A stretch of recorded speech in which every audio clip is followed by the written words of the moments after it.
చివరికి ఆమె ఏం చేసుకుందంటే, ఈ యొక్క లైంగిక సుఖం లేకుండా నేను బ్రతకలేనని చెప్పి జైల్లోనే సూసైడ్ చేసుకొని చచ్చిపోయింది. సిలువలో యేసు ప్రభు చేసినటువంటి యుద్ధం అది మన కంటికి కనిపించదు, మనకు అక్కడ వేలాడేటువంటి శరీరం మాత్రమే కనిపిస్తుంది. కానీ సాతాని చేతిలో ఇన్ని రోజుల ఆయుధాలు ఉన్నాయి. ఆ ఆయుధాలని యేసు ప్రభు సిలువలో ఏం చేశాడంటే ఓడబెరికేశాడు.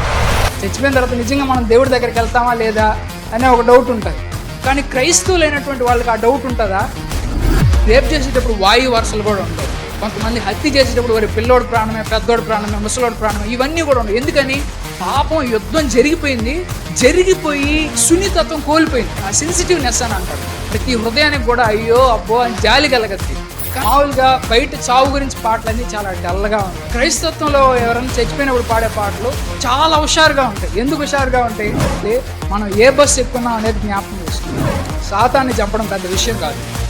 దేవుడికి ఏది పెద్ద విషయం అంటే సాతాను అంటే భయాన్నే చంపాలనుకుంటాం. కాబట్టి సాతాన్ని పూర్తిగా చంపకుండా సాతాన్ని సిలువలో చిత్తగొట్టేసి తీసుకొచ్చి నిలబెట్టాడు. దేనికి మరణం వచ్చిందంటే మరణానికే మరణం వచ్చింది. దేనికి మరణం వచ్చింది? చావుకే చావు వచ్చింది. చివరిలో దేవుడు దేన్ని చంపేస్తాడంటే ఈ చావును కూడా చంపేస్తాడు. ఆ భూమి మీద మనుషులు దేవుడికి ఎక్కువ భయపడతారా, సాతానికి ఎక్కువ భయపడతారా? సాతానికి భయపడాలా, దేవునికి భయపడాలా? కానీ ఈ రోజుల్లో చాలాసార్లు కూడా చాలా చర్చిల్లో కూడా మనుషులు ఎవరికి భయపడుతున్నారంటే దేవుడి కంటే కూడా సాతాను వాళ్ళని ఏదన్నా చేస్తాడేమో, సాతాను వాళ్ళకి ఏదైనా రోగం కలిగిస్తాడేమో, లేకపోతే సాతాను వాళ్ళని పీడిస్తాడేమో అని చెప్పి చాలాసార్లు కూడా మనుషులు సాతానికి భయపడతా ఉంటారు. అయితే యేసు ప్రభు సిలువలో ఏం చేశాడనంటే సాతానుకు ఉండేటువంటి శక్తులన్నిటిని కూడా నాశనం చేసేసాడు. సాతానుకు ఉండేటువంటి ఆయుధాలన్నిటిని కూడా నాశనం చేసేసాడు. చూడండి, ఒక వచనం చదివి ఈరోజు నేను ముందుకు వెళ్తాను. సిలువలో యేసు ప్రభు చేసినటువంటి యుద్ధం అది మన కంటికి కనిపించదు, మనకు అక్కడ వేలాడేటువంటి శరీరం మాత్రమే కనిపిస్తుంది. కానీ అక్కడ ఇంకొక కార్యం జరిగింది. ఏంటి ఆ కార్యమో చూడండి, ఆ వచనం ద్వారా మీకు అర్థమవుతుంది. కొలస్సీ పత్రిక 2వ అధ్యాయము 15వ వచనం చదువుతున్నాను.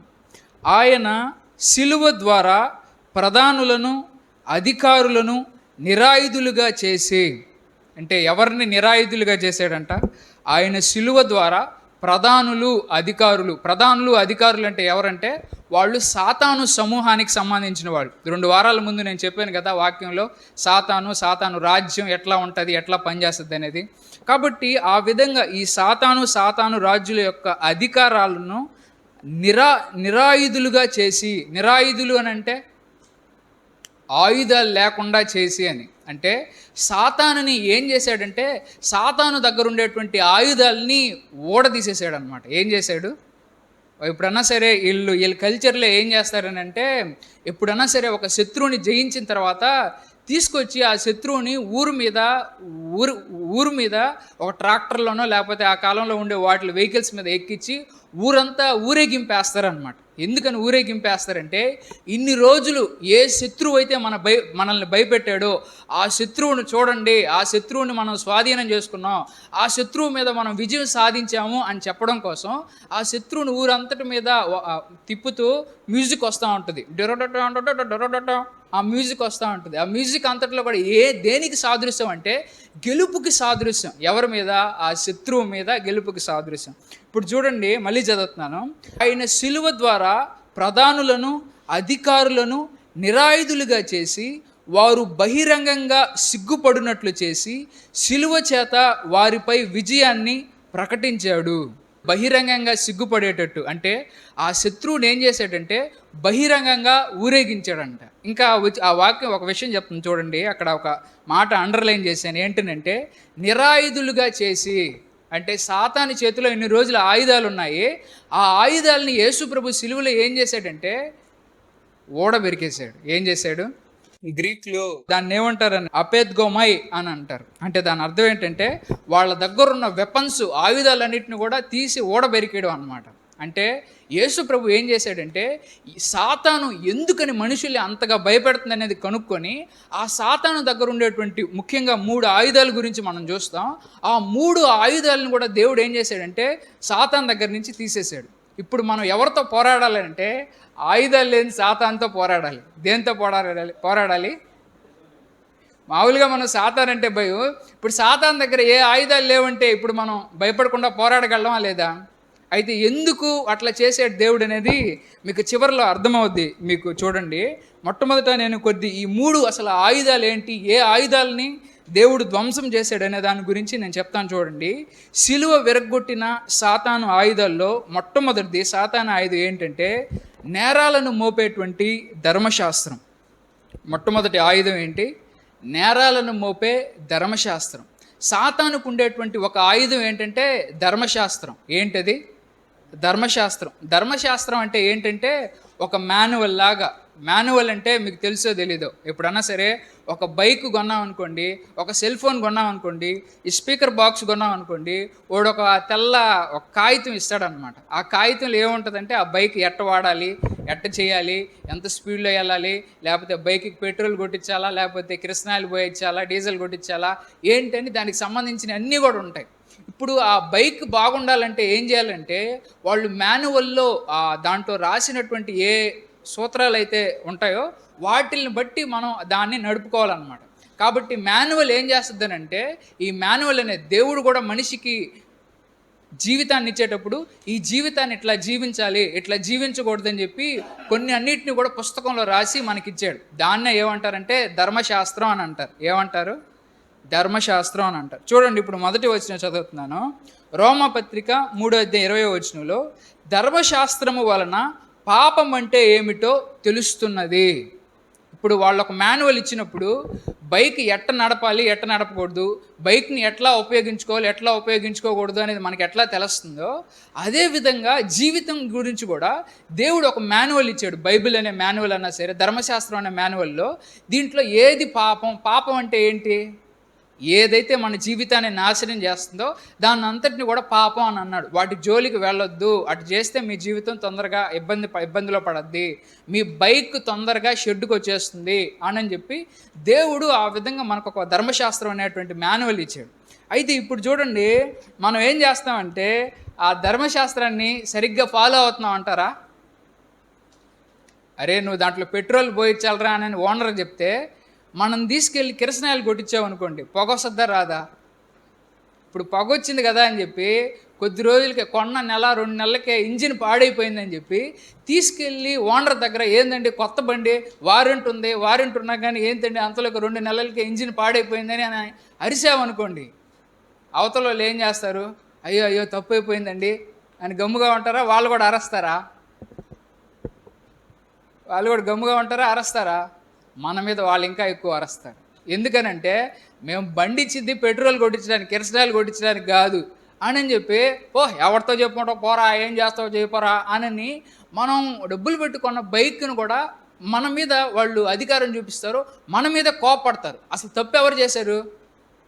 తప్పు చేసింది మనం. ఆ మాన్యువల్లో పెట్రోల్ కొట్టాలని రాసి ఉంటే మనమేమో దాన్ని కిరసనాయిలు కొట్టి పొగొచ్చి ఇంజిన్ చెడిపోయింది, బండి స్టార్ట్ కావట్లేదని వెళ్తే తప్పు మనం చేసినందువల్ల ఓనర్ ఎవరి మీద అరుస్తాడంటే మన మీదే అరుస్తాడనమాట.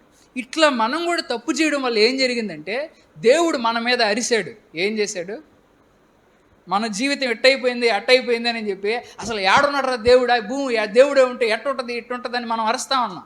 అప్పుడు దేవుడు మనం ఆయన మీద అరుస్తుంటే ఆయన మన మీద అరిశాడు. నేను చేసింది ఏంట్రా, నీకు మంచిగా ధర్మశాస్త్రం అది ఇచ్చి ఇట్టుండరా అంటే ఒక్కడన్నా ఉన్నాడంటరా అని ఆయన మన మీద అరిశాడు. మన కోపం ఎక్కువ, దేవుడి కోపం ఎక్కువ? మన కోపం ఎక్కువ ఉంటుందా, దేవుడి కోపం ఎక్కువ ఉంటుందా? మనుషులందరూ కోపగించుకున్నా దేవుడిని ఎదిరించగలరా? కాబట్టి దేవుడు కరెక్ట్గా రూల్స్ అని చెప్పి ఆ రూల్స్ ప్రకారం ఇచ్చాడు, కానీ మనిషి దాన్ని చేయలేకపోతున్నాడు. కాబట్టి చూడండి, తర్వాత వచ్చిన రోమా 4:15 ఎందుకంటే ధర్మశాస్త్రం ఉగ్రతను పుట్టిస్తుంది. దేన్ని పుట్టిస్తుందంట? ఉగ్రత. అంటే ఆయన కొన్ని రూల్స్ ఇచ్చాడు, ఆ రూల్స్ మనం పాటించడం లేదు, కాబట్టి దేవుడు కోపం ఎవరి మీదకి వచ్చిందంటే మన మీదకి వచ్చింది. మీకు జీవితం ఇచ్చాను రా, మీరు ఎట్ట చేసి మీరు నాశనం చేసుకున్నారా అని చెప్పి అంటున్నాడు. అయితే ఇక్కడ చూడండి తర్వాత ఏమంటున్నాడంటే ధర్మశాస్త్రము లేని చోట దాన్ని అతిక్రమించడం కూడా ఉండదు. అయితే ఒకవేళ ఆ ధర్మశాస్త్రమే లేకపోతే, ఆ రూల్సే లేవనుకోండి, అప్పుడు అవి ఉంటాయా? ఉదాహరణకి మనం నెల్లూరులో వెళ్ళేటప్పుడు కొత్తగా ఒక రూల్ పెట్టారు. ఏంటి ఆ రూల్ అంటే, మనం బైక్ 60 కిలోమీటర్ల వేగంతోనే నడపాలి, ఒకవేళ 60 కిలోమీటర్ల కంటే పైనగా నడిపితే అతని మీద ఫైన్ వేస్తాము అని చెప్పి పోలీసు వాళ్ళు లేదా గవర్నమెంట్ ఒక రూల్ పెట్టింది. ఇప్పుడు రూల్ పెట్టినప్పుడు మనం ఎంత స్పీడ్లో వెళ్ళాలి? 60 కిలోమీటర్ల వేగంతోనే వెళ్ళాలి, అవునా కదా? 60 కిలోమీటర్ల కంటే ఎక్కువ వేగం వెళ్తే మనకు ఫైన్ వేస్తారు, అంటే మనం ధర్మశాస్త్రాన్ని అతిక్రమించినట్టే. ఒకవేళ ఆ రూలే లేదనుకోండి, అప్పుడు మనం ఎంత స్పీడ్ వెళ్ళినా కరెక్టే, అవునా కదా? ధర్మశాస్త్రమే లేదంటే, లేదా 60 కిలోమీటర్ల స్పీడ్ లిమిటే లేదంటే మనం ఎంత వెళ్ళినా కూడా కరెక్టే. ఇప్పుడు సాతాను ఆయుధం ఏంటంటే ధర్మశాస్త్రం అనేటువంటి సాతాను ఆయుధం. ధర్మశాస్త్రంలో ఈ రూల్స్ అన్నీ ఉంటాయి, కానీ మనిషి ఆ రూల్స్ అన్నింటిని కూడా పాటించలేకపోతున్నాడు. పాటించలేకపోవడం వల్ల జీవితాన్ని నాశనం చేసుకుంటున్నాడు. దేవుడికి ధైర్యంగా దేవుడి ముందు ఎదురు నిలబడాలన్నా కానీ భయపడిపోతూ ఉన్నాడు అన్నమాట. ఉదాహరణకి బైబిల్లో ఆదాము అవ్వ ఉన్నారు, వాళ్ళకు కూడా దేవుడు ఒక రూల్ పెట్టాడు. ఏంటని? ఆ చెట్టు పండుని తినకూడదు అని. తిన్న వెంటనే ఏమొచ్చింది వాళ్ళకి? భయం వచ్చేసింది. ఎప్పుడైతే మనం 60 కిలోమీటర్లు వెళ్ళాల్సిన వాళ్ళం 70-80 కిలోమీటర్లు వెళ్తా ఉన్నాం అనుకోండి, ఉన్నట్టుండి సడన్గా పోలీసు వాడు కనపడ్డాడు అనుకోండి, భయం వేస్తుందా ఇదా?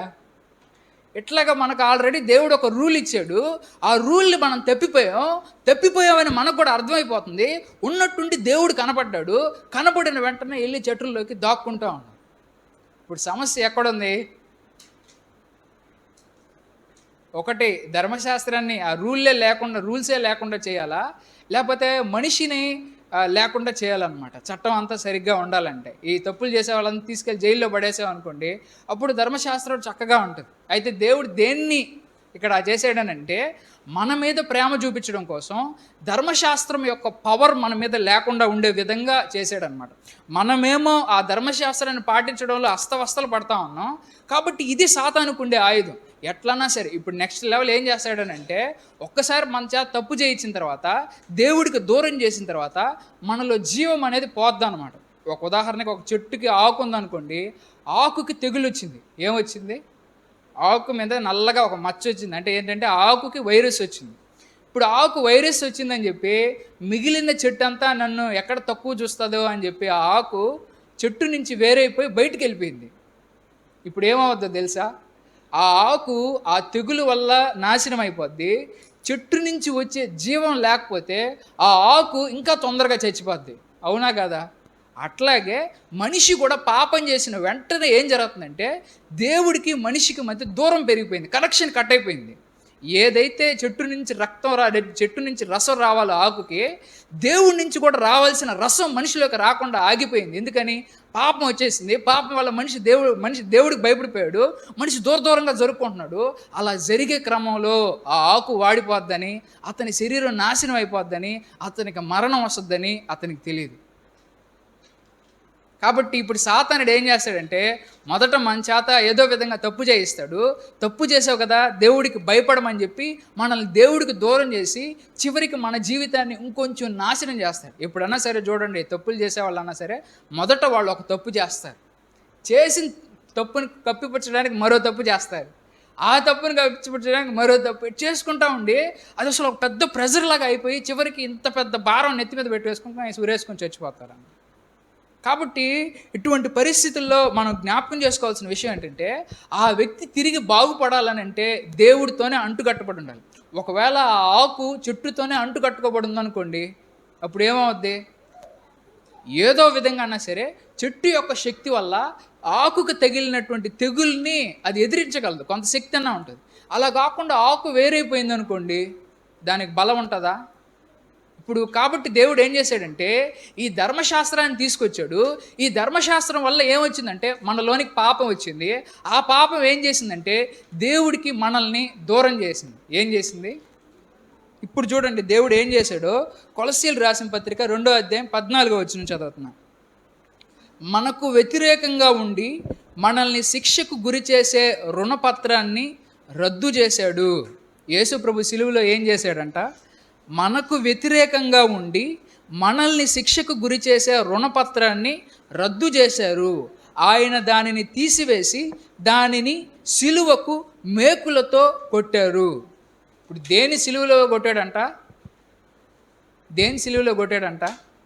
ధర్మశాస్త్రాన్ని మనకేమో యేసు ప్రభు కనిపిస్తున్నాడు, కానీ యేసు ప్రభు మనకు చెప్పింది ఏంటంటే, ఏ రూల్స్ అయితే మన మీద పెత్తనం చేస్తున్నాయో, ఏ రూల్స్ అయితే మనల్ని భయపెడుతున్నాయో, ఆ రూల్స్నే ఏం చేశాడనంటే సిలువకి మేకులేసి కొట్టేశాడనమాట. అంటే దాని యొక్క పెత్తనం, దాని యొక్క మూల్యం, అది మనల్ని భయపెట్టకుండా చేస్తుంది అనమాట. అంటే ఇప్పుడు మనం ఉదాహరణకి ట్రాఫిక్ రూల్స్ వైలేట్ చేసినప్పుడు మన మీద ఫైన్ పడదా? ఇప్పుడు గవర్నమెంటే వాళ్ళు ఎంత తప్పుగా వాళ్ళు డ్రైవ్ చేసినా కానీ వాళ్ళకి అయ్యేంత ఫైన్ నేనే కడతానని గవర్నమెంట్ రాజకీయ నాయకుడు ఎవరైనా ఒకటి చెప్పారనుకోండి, ఆ రోజు నుంచి వాళ్ళు ధైర్యంగా బైక్ నడపగలరా లేదా? చెప్పండి. ఆ రోజు నుంచి వాళ్ళు బైక్ ధైర్యంగా నడపగలరా లేదా?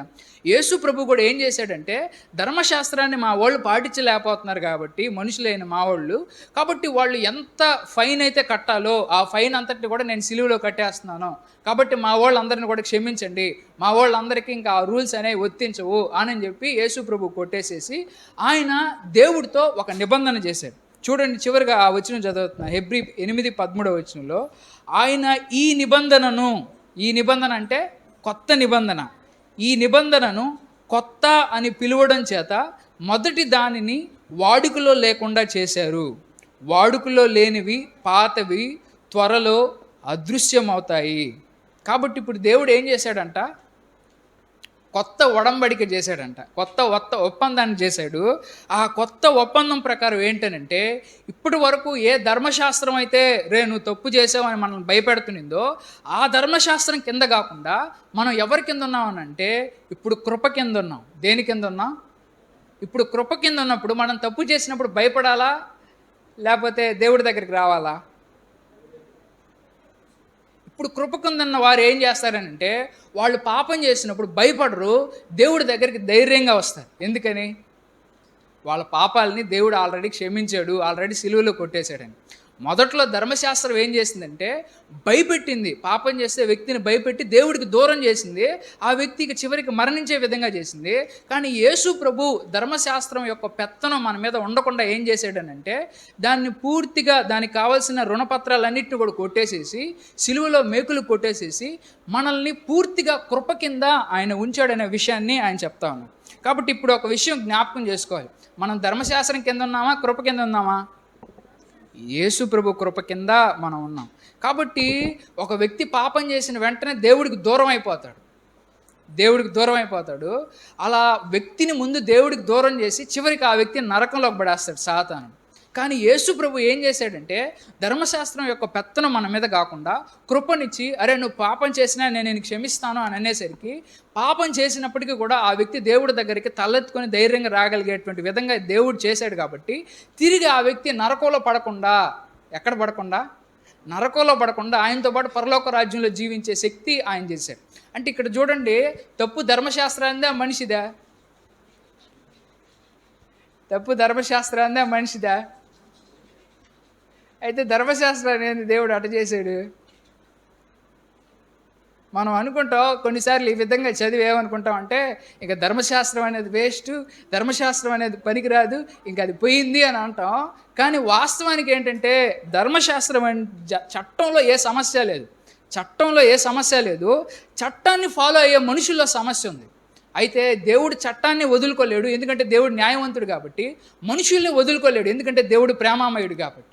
కాబట్టి దేవుడు ఏం చేశాడంటే, చట్టాన్ని కొట్టేయలేదు, చట్టాన్ని అలాగే ఉండిచ్చి చట్టం యొక్క పెత్తనం మన మీద లేకుండా చేశాడన్నమాట.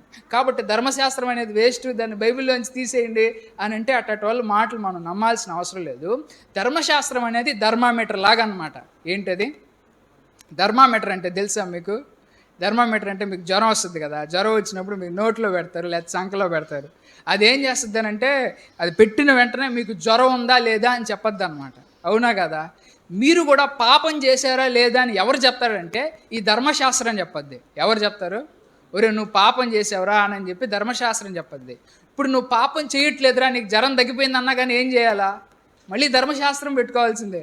థర్మామీటర్ పెట్టి నీకు జ్వరం లేదురా, ఒరే నీలో పాపం లేదురా అని. కాబట్టి దేవుడు చట్టాన్ని కొట్టేయలేదు, చట్టం యొక్క పెత్తనం మన మీద లేకుండా చేశాడు. ఇన్ని రోజులు సాతానుడన్నా సరే, పోలీసు వాళ్ళన్నా సరే, ఆ రూల్స్ని అడ్డం పెట్టుకొని మనుషులు ఏ రూల్స్ ఫాలో అవ్వలేరు కాబట్టి ఏదో ఒక రూల్ చూపించి ఈయన బొక్కలు వేయాలని పోలీసు వాళ్ళు చూస్తున్నారు. అయితే ఆ రూల్స్ యొక్క పెత్తనం మన మీద లేకుండా యేసు ప్రభు చేశాడు. ఇన్ని రోజులు సాతానన్నా సరే ఆ రూల్స్ని చూసి మన మీద తోకాడిచ్చాడు. కానీ ఈరోజు ఆ రూల్స్ యొక్క పెత్తనం మన మీద లేకుండా దేవుడు ఆ రూల్స్ అన్నిటిని కూడా కొట్టేశాడు. కాబట్టి మొట్టమొదటిది యేసు ప్రభు ఏ ఆయుధాన్ని తీసేశాడంటే ధర్మశాస్త్రం అనే ఆయుధాన్ని సిలువలో ఆయన తీసేశాడు. కాబట్టి సిలువలో విరగొట్టిన సాతాను ఆయుధాల్లో మొట్టమొదటి ఆయుధం ఏంటంటే నేరాలను మోపే ధర్మశాస్త్రం. యేసు ప్రభు విరగొట్టిన రెండో ఆయుధం ఏంటంటే సిలువలో బానిసగా చేసుకునే పాపం. ఏంటది? రెండోది ఆయన విరగొట్టిన ఆయుధం పేరేంటంటే పాపం. ఆ పాపం ఏం చేస్తుందంటే బానిసగా చేసేసుకుంటుందంట. బానిసగా చేసుకునే పాపం. ఇప్పుడు చూడండి, పాపం ధర్మశాస్త్రం వల్లే పాపం అంటే ఏంటో మనకు తెలిసింది. ఇప్పుడు పాపం ఎందుకని మనిషి లైక్ చేస్తాడు? మీకు ఒక కథ చెప్తాను. కథ ఏంటంటే ఒక ఊరిలో ఒక పిల్లవాడు ఉండేవాడు. పిల్లవాడికి సొంత నాన్న ఉండేవాడు. సొంత నాన్న మాత్రమే కాదు, ఆ ఇంట్లో ఒక బాబాయ్ కూడా ఉండేవాడు. అయితే ఈ పిల్లవాడు వయసు పెరిగిపెరిగి పెద్దవుతా ఉన్నప్పుడు వాళ్ళ సొంత తండ్రి ఏం చేశాడంటే, వీడికి ఎక్కువ డబ్బులు ఇస్తే వీడు చెడిపోతాడు, అందరూ చేసేసుకుంటాడు, ఆ డబ్బులతో ఏదంటే అది చేసి చెడిబడి కొనుక్కొని ఆరోగ్యాన్ని నాశనం చేసుకుంటాడని చెప్పి తండ్రి పెద్దగా డబ్బులు ఇచ్చేవాడు కాదు. కానీ బాబాయ్ ఏం చేసేవాడనంటే అతనికి డబ్బులు ఇచ్చి ఏదో విధంగా కొనుక్కునే విధంగా చేశాడనమాట. అయితే తండ్రి ఏం చేశాడంటే, నువ్వు ఎప్పుడు చదవాలరా, చదివితేనే మంచి భవిష్యత్తు ఉంటుందని తండ్రి స్ట్రిక్ట్గా చెప్తా ఉన్నాడు. కానీ వాళ్ళ బాబాయ్ ఏమో ఏం వెళ్ళారా, ఆడుకుందాం రారా, సినిమాకి పోదాం రారా అని వాళ్ళ బాబాయ్ అంటా ఉన్నాడు. ఒకరోజు ఆ అబ్బాయి క్లాస్లో లేడీస్తో అసభ్యంగా ప్రవర్తిస్తే వాళ్ళ నాన్న వచ్చి తిట్టాడు. రే ఇంకోసారి ఎట్టుగా చేసామంటే మర్యాద ఉండదురా అన్నాడు. వాళ్ళ బాబాయ్ దగ్గరికి వెళ్తే ఈ వయసులో ఎన్ని కామనలేరా, ఏం కాదా అని అంటా ఉన్నాడు. ఇట్లా నాకు ఫోన్ కావాలి డాడీ, మా ఫ్రెండ్స్ వాళ్ళందరి దగ్గర ఫోన్ ఉంది అని అంటే వాళ్ళ తండ్రిని అడిగితే వద్దురా, ఫోన్ వదులుతాను, చెడిపోతాను, నేను తీసిను అని అన్నాడు. కానీ బాబాయ్ దగ్గరికి వెళ్తే బాబాయ్ ఏమో ఫోన్ తీయించాడు. ఇట్లా వాళ్ళ నానేమో మంచి మంచి ఆహార పదార్థాలు, బాదం పప్పుని, జీడిపప్పుని, ఆ పండ్లని ఈ పండ్లని తీసుకొచ్చిస్తున్నాడు. కానీ బాబాయ్ ఏమో ఏదో ఫాస్ట్ ఫుడ్ అని చెప్పి బర్గర్లు, పిజ్జాలు అవన్నీ తినిపిస్తున్నాడు మంచి మంచిగా. ఇప్పుడు ఆ పిల్లోడికి ఎవరు నచ్చుతారు? సొంత తండ్రి నచ్చుతాడా, వాళ్ళ బాబాయ్ నచ్చుతాడా? ఇప్పుడు ఇట్లా కూడా ఇక్కడ ఏమవుతున్నారంటే ప్రతి మనిషిలో కూడా ఈ శరీరానికి కొన్ని కోరికలు ఉంటాయి. ఇట్లా ఏది మంచిది? వాళ్ళ తండ్రి చెప్పేది మంచిదా, వాళ్ళ బాబాయ్ నడిపించే మార్గం మంచిదా? మనుషులు దేన్ని ఇష్టపడతారు? ఇట్లాగే మనుషులు కూడా ఏమవుతున్నారంటే పాపం అనేది ఏంటో సాతానికి తెలుసు. పాపం ఆనందాన్ని ఇస్తుంది, సుఖమిస్తుందని, పాపం మనల్ని ఎట్లా బానిసలు చేసుకుంటుందనే చెప్తాను. ఓడు ఒక స్టేజ్కి వెళ్ళిపోయిన తర్వాత ఇంకా ఆడి నుంచి వెనక్కి తిరిగి రాలేడు అనమాట. ఇట్లాగే దేవుడు చెప్పే రూల్స్ ఇవన్నీ కూడా బాగా స్ట్రిక్ట్గా ఉన్నాయి అని చెప్పి మనుషులు ఏం చేస్తారంటే ఈ రూల్స్ని ఇష్టపడకుండా స్వేచ్ఛ అని చెప్పి, ఫ్రీడమ్ అని చెప్పి, ఎంజాయ్మెంట్ అని చెప్పి ఈ పాపానికి ఎక్కువగా మనుషులందరూ కూడా ఆకర్షితులైపోతూ ఉన్నారు అన్నమాట. పాపానికి మనుషులందరూ కూడా ఆకర్షితులైపోతూ ఉన్నారు. సాతానుడు ఎప్పుడన్నా సరే ఇది చేస్తే నీకు మంచి ఆనందం వస్తుందిరా, ఇది చేస్తే నీకు కిక్కు వస్తుందిరా అని చెప్పి ఈ పాపం ఇచ్చే ఆనందాన్ని చూపించి మన మీద ఎర్ర చూపిస్తాడు. నీకు స్వేచ్ఛ ఉంది, ఏదైనా చేయరా అని చెప్పి మనం చూపిస్తాడు. ఇట్లా మనం ఒక తప్పుడు పని చేసేటప్పుడు, చెడ్డ పని చేసేటప్పుడు బ్రెయిన్లో దాని మీద అంటే ప్రతిసారి అది ఆనందం ఇచ్చేసరికి న్యూరలాజికల్గా అదంటే మనకు ఒక ఫీలింగ్ కలిగిపోద్ది. చూడంగానే మనకు ఒక మత్తు వచ్చేస్తుంది, ఒక కైపు ఎక్కేస్తుంది, ఒక రకమైనటువంటి ఆనందం అనేటువంటిది నెమ్మదిగా వచ్చేస్తూ ఉంటుంది. ఇది మొదటి స్టేజ్ అన్నమాట. రెండో స్టేజ్ ఏంటంటే నెమ్మదిగా ఆ వ్యక్తి దాన్ని రోజు అలవాటుగా చేసుకుంటూ ఉంటాడు. ఆ పాపం ఏదైతే చేస్తూ ఉంటాడో దాన్ని రోజు నెమ్మదిగా అలవాటుగా పడిపోతూ ఉంటాడు. ఇట్లా రోజుకి దాన్ని అలవాటు పడిపోయే కొద్దీ దాన్ని ఎదిరించే శక్తి మనిషిలో తగ్గిపోద్ది. అవునా కదా? ఎంతగా అయితే దాన్ని అలవాటుగా చేసేసుకుంటాడో అంతగా దాన్ని ఎదిరించే శక్తి వచ్చేస్తుంది. ఈ లోపల ఏం జరగద్దంటే తప్పు చేసినప్పుడు మనసులో కలవరం వస్తుంది, అంతరంగంలో ఒక సంఘర్షణ జరగదు. అది దేవుడు పెట్టింది, దేవుడు మనిషికి వేసిన సాఫ్ట్వేర్లో ఉంటుంది. అట్లాగే ఈ వ్యక్తి తప్పు చేసేటప్పుడు లోపల అంతరంగంలో ఈ యొక్క టెన్షన్ అన్నా సరే ఇదంతా ఫైట్ జరుగుతూ ఉంటుంది. లోపల ఆ వ్యక్తి తప్పు చేస్తున్నాడని అర్థం అవుద్ది, ఆ తప్పు ఆనందం వస్తుంది కాబట్టి అని చేస్తున్నాడు. ఈ రెండో స్టేజ్లో విపరీతంగా మానసికంగా ఎంతో క్షుత్రవద అది ఒక రకమైన బాధతో ఫైట్ చేస్తూ ఉంటాడు అనమాట. ఈ ఒక బయటేమో ఆనందం వస్తుంది, ఆనందం అయిపోయిన వెంటనే మళ్ళీ దుఃఖం వస్తుంది. ఏందిరా ఇది మనసు ఎట్టుందో, ఏదో పోగొట్టుకున్నట్టుగా, ఏదో చేసినట్టుగా, ఎంతో మూడౌట్ అయిపోయినట్టు, అసలు ఎవరితో మాట్లాడాలనిపించకపోవడం, ఒంటరిగా కూర్చోవాలనిపించడం, ఏదో అని ఒక రకమైనటువంటి ధ్యాసలో ఉండిపోతూ ఉంటారు. మనిషి సాతానుడు ఏం చేస్తాడంటే, ఇట్లా ఒక వ్యక్తి చేత పాపం చేపించి ఒక వ్యక్తిని ఒంటరోడిగా చేసేస్తాడు. ఆ వ్యక్తి బయట ఉండేటువంటి మంచి మనుషులతో తలెత్తుకొని ఎందుకు జీవించలేడనంటే, ఒకవేళ నా తప్పు తెలిస్తే వాళ్ళు ఏమైనా తిడతారేమో, ఒకవేళ నా తప్పు తెలిస్తే వాళ్ళు విమర్శిస్తారేమో, ఒకవేళ నా తప్పు తెలిస్తే వాళ్ళు నన్ను దూరం పెట్టేస్తారేమో అని చెప్పి మనసులో ఆ చిత్రవద, ఆ యొక్క అంతర్యుద్ధం జరిగేటప్పుడు మనిషి ఒంటరిగా అయిపోతూ ఉంటాడు ఆ సమయంలో. ఇట్లా ఆ వ్యక్తి నెమ్మదిగా ఆ వ్యక్తిని పాపానికి బానిసత్వం చేసేస్తూ ఉంటుంది. ఇక్కడ ఇంకొక భయంకరమైన విషయం ఏంటంటే, ఆ వ్యక్తి ఒంటరిగా ఉన్నా కానీ దాని నుంచి త్వరగా బయటపడగలడు. కానీ ఒకవేళ ఆ వ్యక్తి ఒంటరిగా ఉండకుండా తనలాగే చెడ్డ పనులు చేసేటువంటి ఆ గ్యాంగులో కానీ కలిసాడు అనుకోండి, ఇంకా ఆ వ్యక్తి యొక్క పాపానికి పీక్స్కి వెళ్ళిపోద్ది. అప్పటిదాకా అతనిలో ఈ అంతర్యుద్ధం జరగద్ది, నేను చేసేది మంచిగా చెడు అని ఒక యుద్ధం జరుగుతూ ఉంటుంది. కానీ ఎప్పుడైతే తనలాగా ఆ చెడుని ప్రేమించేటువంటి వాళ్ళతో కలిసిపోయినప్పుడు వాళ్ళందరూ కూడా వాళ్ళ మాటలన్నా సరే ఏం చేస్తాయంటే, చెడ్డ పని చేయడం నార్మల్, ఇదంతా సర్వసాధారణం, భూమి మీద బ్రతకాలంటే ఇట్టే చేయాలి, ఇట్టే ఉండాలి అని చెప్పి నార్మలైజ్ చేసేస్తారు. ఇట్లా వాళ్ళందరూ ఓహో నాతో పాటు ఉండే వీళ్ళందరూ కూడా ఇదంటే అసలు ఇది తప్పు కాదని చెప్పి కొద్ది రోజులకి ఏమైపోద్దంటే, ఇట్లా నెమ్మదిగా ప్రాసెస్ జరుగుతూ ఉంటుంది. కొద్ది రోజులకి ఏమైపోద్దంటే, ఈ నైతిక విలువల పట్ల సున్నితత్వాన్ని కోల్పోతాడు. ఏమైపోతాడు? నైతిక విలువల పట్ల సున్నితత్వం కోల్పోతాడు అనమాట. అరే ఎవరినన్నా రేప్ చేసేటప్పుడన్నా సరే ఆ సున్నితత్వం అనేది పోద్ది. ఈ రేప్ చేసేటప్పుడు వాయు వరుసలు కూడా ఉండవు. కొంతమంది హత్య చేసేటప్పుడు వారి పిల్లోడి ప్రాణమే, పెద్దోడి ప్రాణమే, ముసలోడి ప్రాణమే, ఇవన్నీ కూడా ఉండవు. ఎందుకని? పాపం యుద్ధం జరిగిపోయి సున్నితత్వం కోల్పోయింది. ఆ సెన్సిటివ్నెస్ అని అంటారు. ప్రతి హృదయానికి కూడా అయ్యో అబ్బో అని జాలి కలగద్ది. కానీ ఆ వ్యక్తి పాపంలో ఇంకా కూరుకుపోయాడు కాబట్టి సాటి వ్యక్తిని వ్యక్తిగా చూడకుండా ఒక ఆబ్జెక్ట్గానే చూస్తాడు. అంటే అది ఒక వస్తువులాగే చూస్తాడు. ఒక స్త్రీని కూడా వస్తువులాగే చూస్తాడు. ఇట్లా ఒక పీక్స్కి వెళ్ళిపోయిన తర్వాత third stage, high level stage ఏంటంటే, ఇంకా ఆ వ్యక్తి దానికి బానిస అయిపోతాడు. ఇప్పుడు ఆ వ్యక్తి తనను తాను ఎట్లా చూసుకుంటాడంటే, తన ఐడెంటిటీని కూడా మార్చేసుకుంటాడు. ఐడెంటిటీ అంటే గుర్తింపు. అప్పటి వరకు మంచివాడిని, నానంటే సుధీరు అని చెప్పి చెప్పుకుంటూ ఉంటాడు. ఇప్పుడు ఐడెంటిటీ మార్చుకుంటున్నాడంటే నేను ఒక తాగుబోతుని, ఇంక తెలిసిపోద్ది అందరికీ. అప్పటిదాకా పెద్దగా తెలియదు జనాలకి. అప్పటి నుంచి నేను ఇక తాగుబోతునే అని ఆ వ్యక్తి గుర్తించేసుకుంటాడు. నేను ఇక వ్యభిచారం చేసేదాన్నే అని గుర్తించేసుకుంటాడు.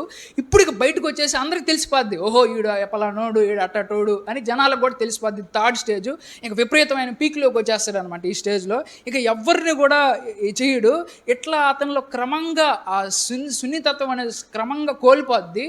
ఇక వీళ్ళు విపరీతమైనటువంటి హత్యలు చేయడం అన్నా సరే, క్రూరంగా మనుషుల్ని నరికి చంపడం అన్నా సరే, కోపంలో నరికి చంపే వాళ్ళు ఉంటారు. వాళ్ళ గురించి కాదు నేను చెప్పేది.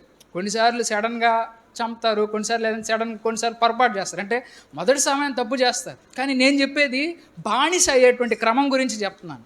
బానిస అవ్వడం ఏంటంటే, ఇట్లా ఒక చెడ్డ అలవాటుకి నెమ్మదిగా అయిపోయి ఇక చివరికి అది లేకపోతే నేను ఉండలేను, ఒరే అది వదిలేరా అని అంటే, సావనైనా సస్తాను కానీ దాన్ని మట్టుకు వదిలేదేలా అని అంటాడు. అంటే ఇప్పుడు ఆ వ్యక్తి ఏమైపోయాడు చెప్పండి? చావనైనా చేస్తాను కానీ నేను మట్టుకు అది లేకుండా ఉండలేను అని చెప్పి అని అంటున్నాడంటే, ఆ వ్యక్తి దానికి బానిస అయిపోయాడు. మొన్న ఈ మధ్య రీసెంట్గా ఒక ఆమె చిన్నప్పుడే ఆమెకు కొంచెం మంచి ఎక్స్పీరియన్స్ లేదు. పెద్దయ్యాక ఆమెకి కొంచెం అందంగా ఉండేసరికి పెళ్లి చేశారు ఆమెకి. అయితే ఆమెలో కొంచెం బాగా శృంగార కోరికలు ఎక్కువ. అయితే పెళ్లి చేసిన తర్వాత ఒక 6 నెలలు 8 నెలలు భర్తతో బాగా సంసారం చేసిన తర్వాత తన భర్త సాటిస్ఫై చేయట్లేదని చెప్పి ఇంకా ఎక్కడికో వెళ్ళి ఒక ఆయుర్వేదకు మందు తీసుకొచ్చి భర్తకి అన్నంలో కలిపి పెట్టి తినిపిస్తూ ఉంది. అయితే ఆ భర్త తింటా ఉన్నాడు నమ్మకం మీద. కొద్ది రోజులకి ఆ భర్త చనిపోయాడు. అది ఎవరికి తెలియదు. తర్వాత ఆమె తీసుకెళ్ళి ఏం చేసిందంటే అందరిలాగే అంత్యక్రియలు చేసేసింది. తర్వాత మళ్ళీ ఇంకొక వ్యక్తిని అదే ఊరిలో పెళ్లి చేసుకుంది. ఆ వ్యక్తి కూడా 2 నెలలకి బోరు కొట్టేశాడు. తర్వాత మళ్ళీ ఆ వ్యక్తి కూడా మళ్ళీ అదే ఆయుర్వేదం మందు పోసి మళ్ళీ స్టార్ట్ చేసింది.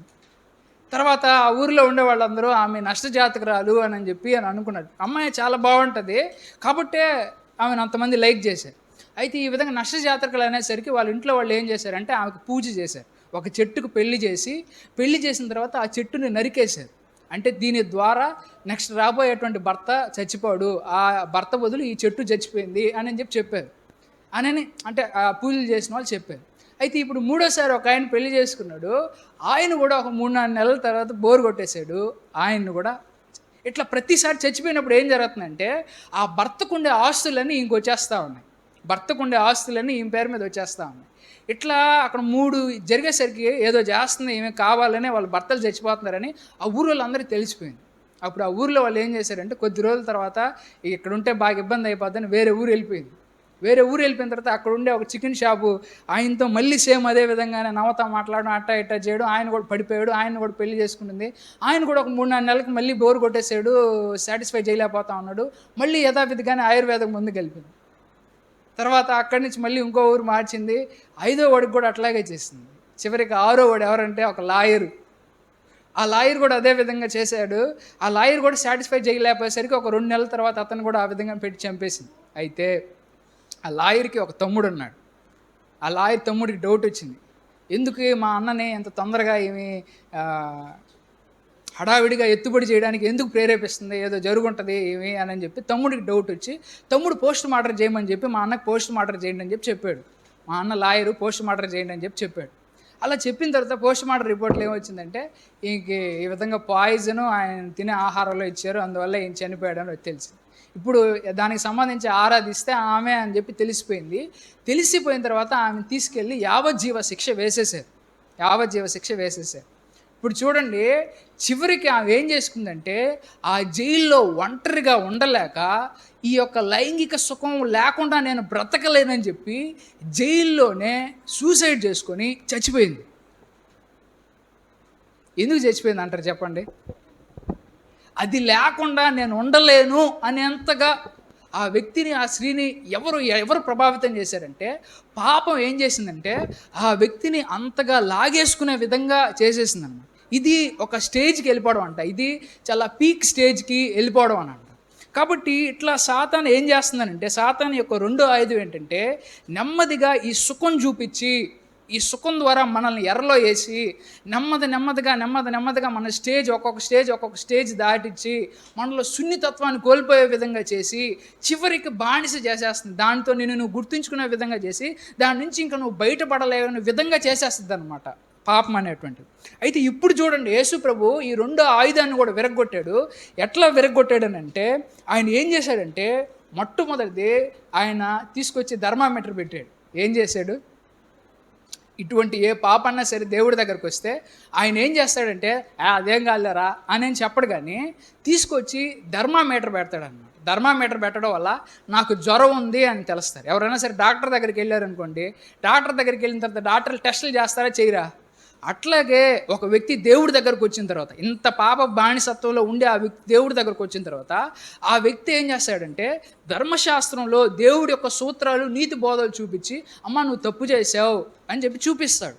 అప్పుడు ఆమె ఏం చేస్తుందంటే దేవుని అవును నేను తప్పు చేశాను అని గుర్తిస్తుంది. అప్పటిదాకా నేను ఒక తాగుబోతుని, నేను ఒక వ్యభిచారిని అని గుర్తించుకున్నామే, ఇప్పుడు నువ్వు తాగుబోతు, వ్యభిచారివి, పాపివి కాదు, నువ్వు పరిశుద్ధుడివి అని ఐడెంటిటీ మారుస్తాడు. ఏం చేస్తాడు? ఐడెంటిటీ మారుస్తాడు. అంటే మొట్టమొదటి పాపం చేసే క్రియ చెప్పాను, దేవుడు చేసే క్రియ కూడా చెప్తాను. దేవుడు ఏం చేస్తాడంటే అమ్మ ధర్మశాస్త్రం ప్రకారం నువ్వు తప్పు చేసావు, కానీ ఇప్పుడు నువ్వు ఎవరి కింద ఉన్నావంటే కృప కింద ఉన్నావు. నీ పాపాలన్నిటిని కూడా దేవుడు కొట్టేశాడు. ఈ రోజే కాదు, గతంలో చేసిన పాపాలన్నా సరే, భవిష్యత్తులో చేసిన పాపాలన్నీ సరే దేవుడు కొట్టేశాడు. ఇంక పాపం నీ మీద ఏమాత్రం పెత్తనం చేయదు అని చెప్పి చెప్తాడు. ఇప్పటి నుంచి ఆమె చూసుకునేటప్పుడు ఎట్లా చూసుకుంటుందంటే నేను ఒక వ్యభిచారిని అయినా సరే, నేను ఒక తాగుబోతుననే విధంగా కాకుండా నేను ఒక పరిశుద్ధుణ్ణి అనే విధంగా ఆమె చూసుకుంటూ ఉంటుంది. చూడండి, రోమాపత్రిక 6వ అధ్యాయం 14వ వచనం. పాపం మీ మీద అధికారం చెలాయించదు. అంటే పాపానికి మన మీద అధికారం ఉందా? పాపం మన మీద అధికారం ఉందా? అవును. ఇప్పుడు దాకా చెప్పాను కదా, బానిసత్వం అని అన్నాను కదా. బానిసత్వం అంటే అదే. బానిస ఏం చేస్తుందంటే పాపం మనల్ని తీసుకెళ్ళి రారా జుట్టు పట్టుకొని రారా అని చేసే విధంగా చేసేస్తుంది అన్నమాట. దాన్ని అధికారం అని అంటారు. అయితే ఇప్పుడు యేసు ప్రభు దగ్గరకు వచ్చాం కాబట్టి ఆయన ఏమంటున్నాడో చూడండి, పాపం మీ మీద అధికారం చెలాయించదు, ఎందుకంటే మీరు ధర్మశాస్త్రం కింద ఉన్నవారు కారు కానీ కృప కిందే ఉన్నవారు. కాబట్టి నువ్వు పాపం చేయలేదు. ఎప్పుడైనా సరే వీళ్ళు ఎందుకని దాన్ని సూసైడ్లు అని చేసుకుంటారంటే లోపల ఈ అపరాధ భావం ఎక్కువైపోద్ది. దాన్ని ఎట్లన్నా సరే ఆ అపరాధ భావాన్ని తీసేసుకోవాలని మళ్ళీ అదే మత్తులో అదే సుఖంలోకి మునిగిపోతూ ఉంటారు. కాబట్టి లేదు, నీలో ఆ గిల్టీ ఫీలింగ్ ఉండాల్సిన అవసరం లేదు, నీ కోసమే నేను సిలువలో కొట్టించుకున్నాను, నువ్వు పాపాత్మురాలు కాదు, నువ్వు పరిశుద్ధురాలు అని చెప్పి దేవుడు ఆ ఐడెంటిటీని మారుస్తాడు, గుర్తింపుని మారుస్తాడు. మూడోది ఏం చేస్తాడంటే తీసుకొచ్చి చర్చిలో పెడతాడు. చర్చిలో పెట్టడం అంటే ఏంటంటే ఇప్పటి వరకు బ్యాడ్ గ్రూప్లో ఉన్న ఆమె ఇప్పుడు నుంచి చర్చి గ్రూప్లో ఉంటుంది. చర్చి గ్రూప్ అంటే ఎవరు? వీళ్ళు కూడా పరిశుద్ధులు అవ్వడానికి, వీళ్ళు కూడా అందరూ పుణ్యాత్ములనిగా చర్చిలో ఉండేవాళ్ళు, వీళ్ళు కూడా పరిశుద్ధులుగా మారాలి, మేము కూడా యేసు ప్రభు అంతా నీతిమంతులుగా ఉండాలని ప్రయాసపడేవాడు. ఎప్పుడైతే వీళ్ళలాగా వీళ్ళని చర్చిలోకి వచ్చి తీసుకొని పెడతారో అప్పుడు వీళ్ళు చుట్టుపక్కల ఉండే ఫ్రెండ్స్ అందరూ కూడా మంచివాళ్ళే, అవునా కదా? వీళ్ళు చుట్టుపక్కల ఉండే ఫ్రెండ్స్ అందరూ కూడా మంచోళ్ళు.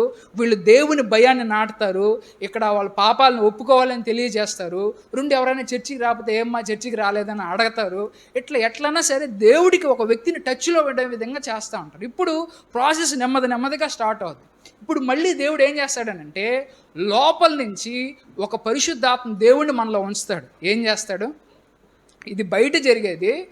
మొదటిది అంతా చెప్పింది పాస్టర్ గారు వాక్యం చెప్పినప్పుడు, ధర్మశాస్త్రంలో మాటలు చెప్పినప్పుడు నేను తప్పు చేశానని అర్థం అవుద్ది. అయినా కానీ నువ్వు కృప కిందే ఉన్నావు, నువ్వు బాధపడాల్సిన అవసరం లేదు, యేసు ప్రభు నేను క్షమిస్తున్నాడు అని చెప్పి దేవుడు చెప్తాడు. అంత మాత్రం కాకుండా సంఘ సహవాసం కూడా మనందరం కూడా పాపులమే, మనందరం కూడా నీతిమంతులు అవ్వాలని ఒకరు హెల్ప్ చేసుకుంటూ ఉంటారు. దేవుడు కూడా లోపల ఇంజెక్షన్ ఇస్తాడు అనమాట. పరిశుద్ధాత్మ దేవుడు అనే ఇంజెక్షన్ ఇస్తాడు. అంటే ఈ పరిశుద్ధాత్మ దేవుడు లోపల నుంచి వచ్చి మనల్ని మారుస్తాడు. చూడండి, ఎహెచ్కేల్ గ్రంథం 36, 26, 27 వచనాలు చదువుతున్నాను. దేవుడు ఇలా అన్నాడు, మీలో సరికొత్త ఆత్మను పెడతాను, మీ ఆలోచన సరళి మారుస్తాను. ఇప్పుడు దేవుడు ఏం చేస్తాడంటే మనలో ఒక నూతన ఆత్మను పెడతాడంట. ఏం చేస్తాడంట? ఈ నూతన ఆత్మని ఏమంటారంటే పరిశుద్ధాత్మ దేవుడు అని అంటారు. ఈయన వచ్చి ఏం చేస్తాడంటే మనం ఆలోచించే విధానాన్ని మారుస్తాడు. మీ శరీరం నుండి రాతి గుండెను తొలగించి సున్నితమైన మానవ హృదయాన్ని ఇస్తాడు. సున్నితమైన మానవ హృదయం అంటే ఇంతకుముందు మనం చెప్పాను కదా, పాపం వల్ల సెన్సిటివిటీని కోల్పోతారు, సున్నితత్వం అనేటువంటిదే ఉండకుండా క్రూరంగా ప్రవర్తిస్తారు, వీళ్ళు మనుషులా అనే విధంగా కొంతమంది గురించి అనుకుంటాం. కాబట్టి మనల్ని ఏం చేస్తాడంటే ఆ రాతి హృదయాన్ని తీసేసేసి సున్నితమైన హృదయాన్ని మనకిస్తాడంట. మీలో నా ఆత్మని ప్రవేశపెడతాను, మీరు నా కట్టడలను పాటించేలా మిమ్మల్ని నేను మారుస్తాను, మీరు నా ఆజ్ఞలను జాగ్రత్తగా పాటిస్తారు. కాబట్టి ఇప్పుడు ఏం చేస్తున్నాడంటే దేవుడు మనలోనికి పరిశుద్ధాత్మ దేవుడిని రప్పిస్తున్నాడు. ఏం చేస్తున్నాడు? ఈ పరిశుద్ధాత్మ దేవుడు ఏం చేస్తాడంటే మనం ఎట్లా ఆలోచించాలి, దీని నుంచి బయటపడాలంటే ఏం చేయాలని పరిశుద్ధాత్మ దేవుడు మనలో ఒక శక్తిని కలుగజేస్తాడు. ఈ శక్తి ద్వారా మనం ఏమవుతామంటే నెమ్మదిగా దాని వైపు వెళ్లకుండా మళ్ళీ ఇటువైపుగా వచ్చేస్తాం. ఇట్లా ప్రోగ్రెసివ్గా ఒక ప్యాటర్న్ జరుగుతూ ఉంటుంది. ప్రోగ్రెసివ్గా ఒక ప్యాటర్న్ అంటే ఇంతకుముందు ఒక 10 సార్లు ఒక చెడ్డ పని చేస్తామన్నాం అనుకోండి, నెమ్మదిగా 9 సార్లు 8 సార్లకు వచ్చేస్తుంది, నెమ్మదిగా 7 సార్లు 5 సార్లకు వచ్చేస్తుంది, నెమ్మదిగా 3 సార్లు 2 సార్లు చివరిగా ఒకటికి వచ్చి చివరికి ఆ పాపం అనేది పూర్తిగా మనం వదిలిపెట్టేస్తూ ఉంటాం. ఇట్లా ప్రోగ్రెసివ్గా ఒక స్టెప్ జరగదు. కొంతమంది సాక్ష్యాలను బట్టి మనం గుర్తించే రెండో ప్యాటర్న్ ఏంటంటే సడన్గా చేంజ్ వస్తుంది. సడన్గా చేంజ్ ఎప్పుడు వస్తుంది అంటే వాళ్ళు విపరీతంగా ఈ పాప బానిసత్వంలోకి వెళ్ళి చివరిగా సూసైడ్లు చేసుకోలేని పరిస్థితుల్లో, లేదా యాక్సిడెంట్ అయిపోయి ఇంకా నువ్వు చచ్చిపోతావు అనేటువంటి చివరి పరిస్థితుల్లో ఆ సమయంలో దేవుడు వాళ్ళకి బలంగా ప్రత్యక్షం అయిపోయి ఆ డీప్ పెయిన్లో వాళ్ళు ఉన్నప్పుడు, ఆ డీప్ బాధలో ఉన్నప్పుడు వాళ్ళు విపరీతంగా దేవుడిని పరిశుద్ధాత్మ శక్తిని అనుభవించిన తర్వాత ఇక మళ్ళీ వాటి జోలికి వెళ్ళరు అన్నమాట. ఇట్లా 2 రకాలుగా మనలో మార్పు జరగద్ది. మొదటి మార్పు ఏమో ప్రోగ్రెసివ్గా జరుగుతుంది, ఇది నార్మల్గా జనరల్గా సైంటిఫిక్ ప్యాటర్న్ జరగద్ది. తర్వాత రెండో ప్యాటర్న్ మనలో మార్పు ఎట్టొస్తుందంటే ఒక్కసారి మనం దాంట్లో కూరుకుపోయి ఉంటాం కాబట్టి ఇంకా డీప్ పెయిన్ లేనిదే ఒక వ్యక్తిలో మార్పు లేదని దేవుడు అనుకున్నా దేవుడు అటువంటి పరిస్థితులను అనుమతిస్తాడు. అటువంటి పరిస్థితులు అంత షాక్ గుండా వెళ్ళిన వాళ్ళు ఇంకా మళ్ళీ వాడు జోలికి వెళ్ళరు. అంటే ఒక్కసారిగా అక్కడ స్టాప్ పడిపోతే మళ్ళీ ఉన్నట్టుండి వాళ్ళకి సంపూర్ణ ఫ్రీడమ్ అనేది వాళ్ళకి వచ్చేస్తుంది. అయితే కొద్ది రోజులు వాళ్ళ మనసులో అయితే కలవరపడతా ఉంటారు, మళ్ళీ ఆ పాపం ప్రేరేపిస్తూ ఉంటుంది. కానీ వాళ్ళు సక్సెస్ఫుల్గా పరిశుద్ధాత్మ దేవుడు వాళ్ళలో ఉంటాడు కాబట్టి ఇప్పుడు ఆ పాపంతో పోరాడేది వాళ్ళు మాత్రమే కాదు, వాళ్ళలో ఉండే పరిశుద్ధాత్మ దేవుడు కూడా పోరాడతాడు. కాబట్టి ఆ పరిశుద్ధాత్మ దేవుడు శక్తినిచ్చి వాళ్ళని పరిశుద్ధులుగా పవిత్రులుగా చేసేస్తాడనమాట. ఇట్లా మనలో జరగద్ది. ఇప్పుడు చూడండి, ఆ చివరి వాడు చదువుతున్నాను, రోమా 6:6 వచనంలో ఈ విధంగా ఉంటుంది, మన పాప జీవితం క్రీస్తుతో కూడా సిలువ వేయబడినందున ఈ పాప శరీరం బలహీనమై, అంటే అక్కడ ఏం జరుగుతుందో చూడండి. మన పాప జీవితం క్రీస్తుతో కూడా సిలువ వేయబడిందంట. ఏది సిలువ వేయబడిందంట? మన పాప జీవితం సిలువ వేయబడిందంట. అంటే మనం కూడా ఏం చేయాలనంటే, యేసుప్రభు దగ్గరకు వచ్చిన తర్వాత దేవుడు మన శరీరానికి ఉండే కోరికల్ని మనం ఏం చేయాలంటే యేసుప్రభులాగా సిలువ వేసేయాలి. ఇట్లా మన లోపల పరిశుద్ధాత్మ దేవుడు మనకు శక్తినిస్తాడు. ఆ శక్తినిచ్చే విధంగా దేవుడి యొక్క మాటలు అన్నా సరే, దేవుడి యొక్క వాక్యం అన్నా సరే, సంఘ సహవాసం అన్నా సరే, ఇదంతా ఉండి అది బలం పుంజుకొని ఆ వ్యక్తి ఏం చేస్తాడనంటే ఈ విధంగా తన శరీర కోరికల్ని సిలువ వేసేసేసి నెమ్మదిగా దాన్ని ఎదిరిస్తాడన్నమాట. ఇప్పుడు చూడండి, ఎప్పుడన్నా సరే ఒక పాపాన్ని, ఒక చెడ్డ పనిని ఒక్కసారి స్టాప్ చేసామనుకోండి, ఇప్పుడు ఏదైనా ఒక టెంప్టేషన్ వస్తుంది, ఆ టెంప్టేషన్లో నుంచి మొదటిసారి మనం సక్సెస్ఫుల్గా బయటపడ్డామంటే మనకు ఒక పవర్ పెరగద్ది. రెండోసారి కూడా జయించామంటే మళ్ళీ మనకు పవర్ పెరగద్ది. శరీరం యొక్క బలహీన పడిపోద్ది. ఏమైపోద్ది? శరీరానికి ఉండే శక్తి తగ్గిపోద్ది అన్నమాట. ఇట్లా శరీర కోరికలు మనలో విపరీతంగా పెరగకుండా ఆత్మశక్తి ద్వారా ఈ శరీర కోరికల్ని అణిచివేసి ఎంతవరకైతే కంట్రోల్లో ఉండాలో అంతవరకే ఉండే విధంగా చేస్తుంది. ఇట్లా మనలో నెమ్మదిగా దాన్ని ఎదిరించే కొద్దీ శక్తి పూర్తిగా మనకు వచ్చేస్తుంది. ఒకసారి విజయం వస్తుంది, రెండోసారి విజయం, మూడోసారి రాగానే 4-5 సార్లు రాగానే మనకు విజయం బాగా వచ్చేస్తుంది. ఒక 4-5 పాపాలు సులభంగా జయించామనుకోండి, 5వ పాపం జయించడం పెద్ద కష్టం అనిపించుతుంది వాళ్ళకి. అక్కడి నుంచి కొంచెం బాగా స్పీడ్గా వాళ్ళు వెళ్ళిపోతారు అనమాట. ఇట్లా చూడండి, మళ్ళీ చదువుతున్నాను ఆ వచనం. మన పాప జీవితం క్రీస్తుతో కూడా సిలువ వేయబడినందున, మన పాప జీవితం క్రీస్తుతో కూడా సిలువ వేయబడినందున ఈ పాప శరీరం బలహీనమై, అంటే ఈ పాప శరీరం ఏమైపోతుందంట, ఎప్పుడైతే దాన్ని ఎదిరిస్తూ ఉంటామో ఆ శరీరం బలహీనమైపోయి మనం ఇక పాపానికి దాసులుగా నుండమని మనకు తెలుసు.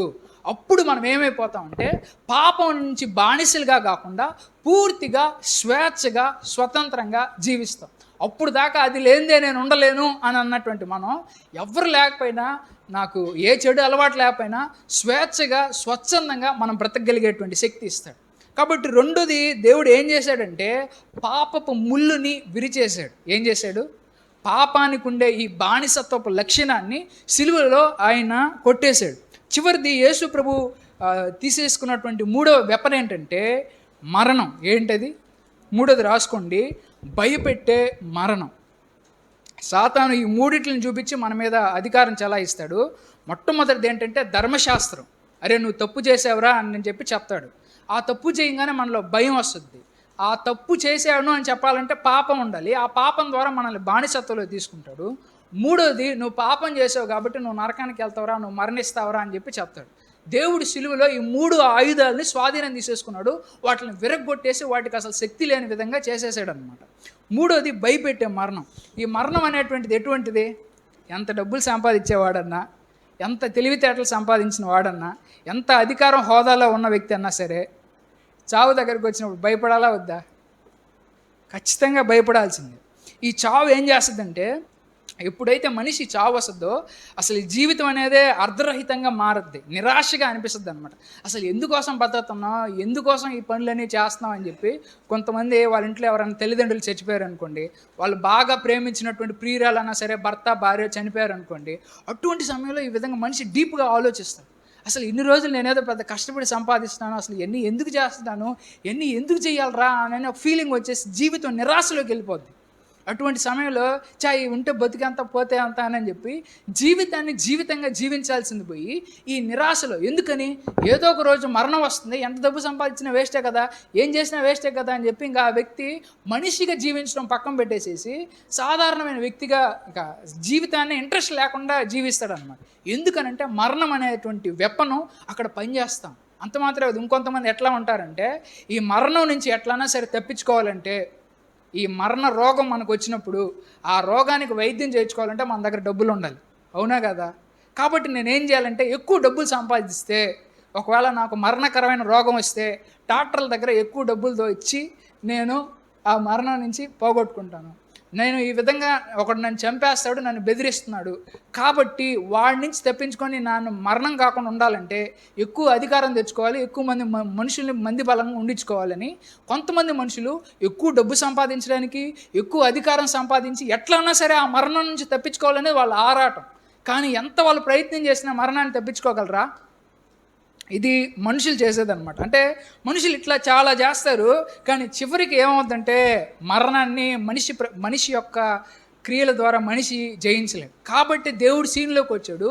దేవుడు సీన్లోకి వచ్చి ఏం చేశాడంటే మరణాన్ని నామరూపాలు లేకుండా చేసేసాడు. యేసు ప్రభు కూడా మనిషి రూపంలోకి ఎందుకు వచ్చాడంటే మరణం అనేది ఎవరికి ఉందంటే కేవలం మానవులకు మాత్రమే ఉంది. ఎవరికి ఉంది?